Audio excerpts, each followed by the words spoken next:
Well, air pollution continues to be a top focus story right here. Cutting across live to Environment Minister from Delhi, Gopal Rai, was addressing the press.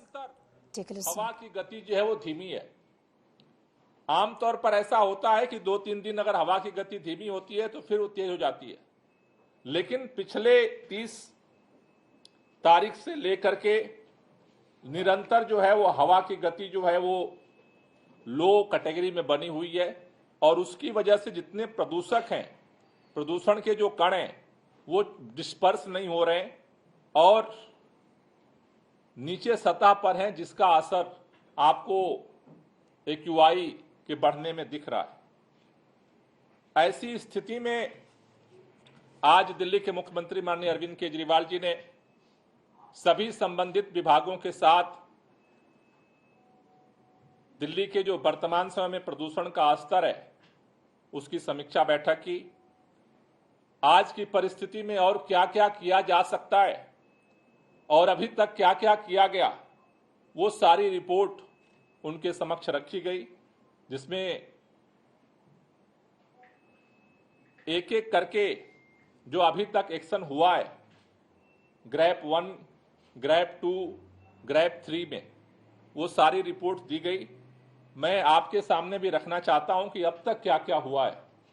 Delhi के अंदर वाहनों के pollution को कम करने के लिए जो POC को चेक करने का अभियान ट्रांसपोर्ट डिपार्टमेंट और ट्रैफिक पुलिस ने किया है। आप जानते हैं कि जो POC वायलेशन होता है 10,000 रुपए का फाइन लगता है। 1, 2, 3 ग्रैप के दौरान 28,471 चालान जो है वो किए गए हैं, जिससे कि लोगों में POC को लेकर के जो पोल्यूटेड गाड़ियां हैं उनको कंट्रोल किया जा सके। उसी तरह से दिल्ली के अंदर एंटी डस्ट कैंपेन के दौरान जो पूरे दिल्ली के अंदर चलाया गया, उसमें 12,769 साइटों का निरीक्षण किया गया पूरे दिल्ली के अंदर, जिसमें से 324 जगह वायलेशन पाए गए और लगभग 74 लाख रुपए का फाइन अलग अलग जगहों पे जहां वायलेशन पाया गया वहां पे इंपोज किया गया है। उसी तरह से ग्रीन दिल्ली ऐप के माध्यम से पूरे दिल्ली से जहां जहां भी इस तरह की कंप्लेंट आई जिससे कि पोल्यूशन का स्तर बढ़ता हो, ग्रीन दिल्ली ऐप पर 3 अक्टूबर से लेकर के और अब तक जब से हमने ग्रीन दिल्ली ऐप का ग्रीन वार रूम लॉन्च किया है, 1,646 कंप्लेंट दर्ज की गई और उसमें से 1,581 यानी 96% कंप्लेंट जो है उनको सॉल्व किया गया अलग अलग दिल्ली के डिपार्टमेंट के साथ कोऑर्डिनेट करके। इसी तरह से दिल्ली के अंदर अलग अलग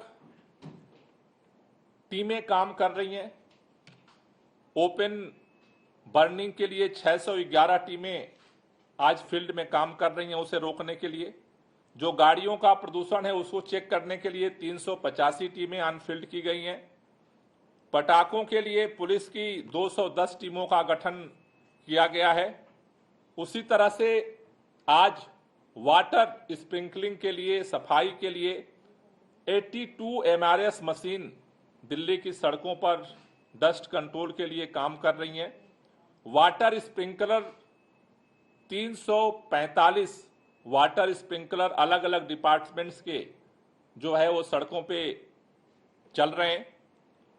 जो प्रोजेक्ट अलग अलग जगह पे काम कर रहे हैं वहां पर 233 एंटी स्मॉग गन स्टेशंस किए गए हैं।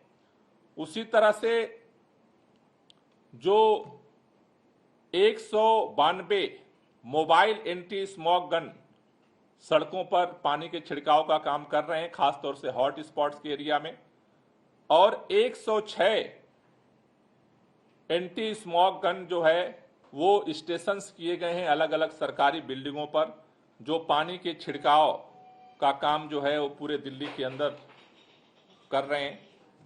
इन कामों के साथ साथ जैसा आपको मैंने बताया था कि दिल्ली के अंदर जब ग्रेप का तीसरा चरण लागू किया गया था, दिल्ली के अंदर जो BS3 की पेट्रोल गाड़ियां हैं और BS4 की जो डीजल गाड़ियां हैं, उनके चलाने पे प्रतिबंध लगाया गया था।